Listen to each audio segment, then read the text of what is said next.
Students, so welcome to this video. In this video we are going to learn about the satellite motion. So let's see. Okay, so let us assume that there is a planet with the mass capital M, and there is a satellite which is having the mass small m, and the satellite is moving in a perfectly circular motion. You might ask me, like, why is it a perfect circle? Because in the Kepler's law we saw that there is no circular motion happening, it is always an elliptical motion. So how can you say that it is circular motion? So we are just assuming it to be circular motion because number one, the things are easy and we can handle the situation. And in the ellipse, there will be more variables. So later we can extend our knowledge to ellipse. So we would be restricting ourselves to the circular motion here. So for every circular motion, there has to be a centripetal force. If there is no centripetal force, the circular motion is not going to happen. So there has to be a force which is acting like centripetal. What could be that force? Clearly, we're working with the astronomical bodies and the gravitation, so the force should be the gravitational force only. So let's see. So the gravitational force will be given by capital G, capital M into small m divided by r square, where r is the distance of the center of the satellite from the center of the earth. The distance is r. We know that the gravitational force is a central force, so only center to center distance is important for us.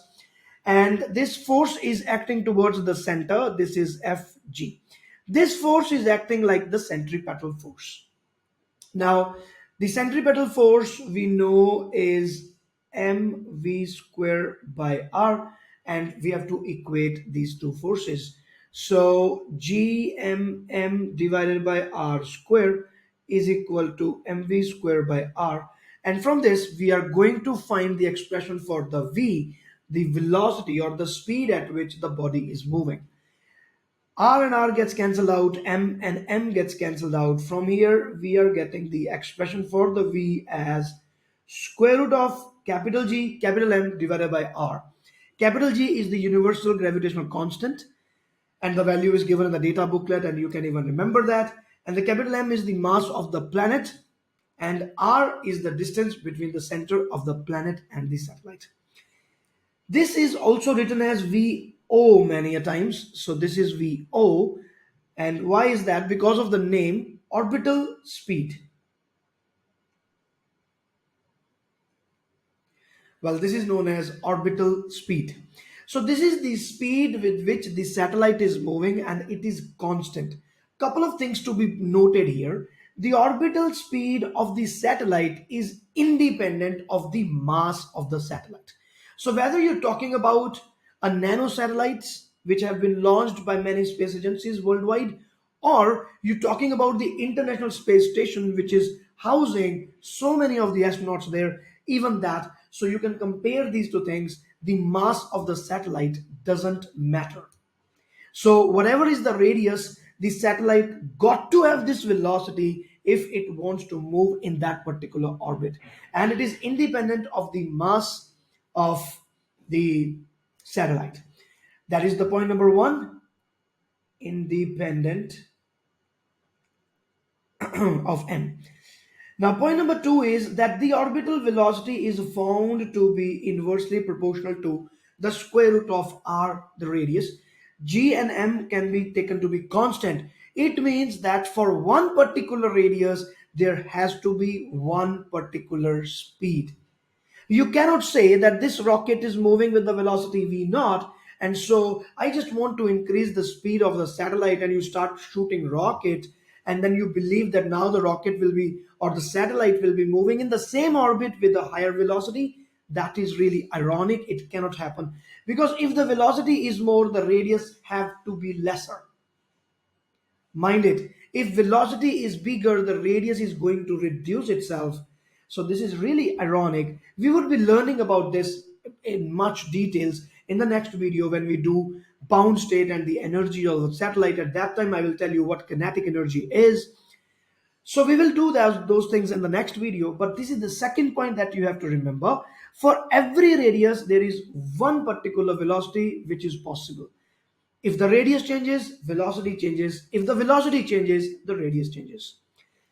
Okay, So this is the first thing that we have learned in this video. Now we're moving to the second part of this video, which is very, very important, and that is the time period for the one revolution. Now, if you want to find the time for one revolution, so time can be taken as the ratio of the distance traveled divided by the velocity with which the satellite is moving. So it is 2 pi r divided by v naught, and this is the r radius, and accordingly we can plug in the value for the velocity and we can find the expression for time. Let's see, 2 pi r, the square root of gm by r.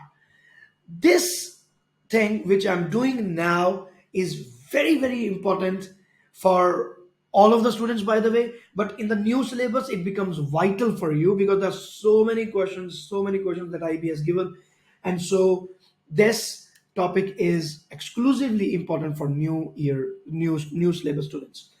Okay, so this is done, and time. So the denominator, the reciprocal will be done here. So 2 pi r multiply by square root of r divided by square root of gm. To get rid of the square root, we can just square the values. So it will become 4 pi square r square. This thing will become r, and this will become gm. Clearly, you have a clean expression here, which is 4 pi square r cube divided by gm, which is equal to t square. This expression is very important. So please verify if it is given in the data booklet or not. If it is not given, you have to remember it. Game over. Okay, so this is very, very important.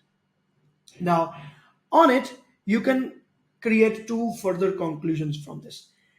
This is completely in line with the Kepler's third law, that t square is directly proportional to r cube, where this r is because the orbit is elliptical. So I can say like this. So r is, this is r1, this is r2, the average. So the r is equal to a. So t square is directly proportional to a cube, which can be derived directly from the Kepler's law. So Kepler's law is still valid. It is applied here. You can clearly see t square is directly proportional to r cube, so there is no problem with that. Point number one to be noted.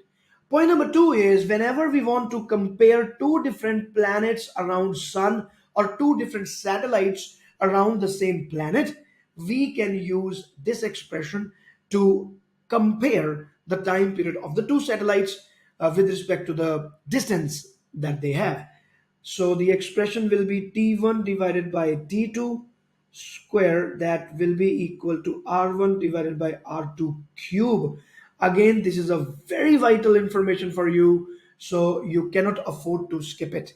You must remember this. So this is the orbital motion of a satellite. Like everything is completed in this video. The only thing that is left is bound state, that is the energy. So I would be moving into the next topic, that is bound state, but the bound state topic is actual topic. So you can clearly see if you are interested in that topic or not.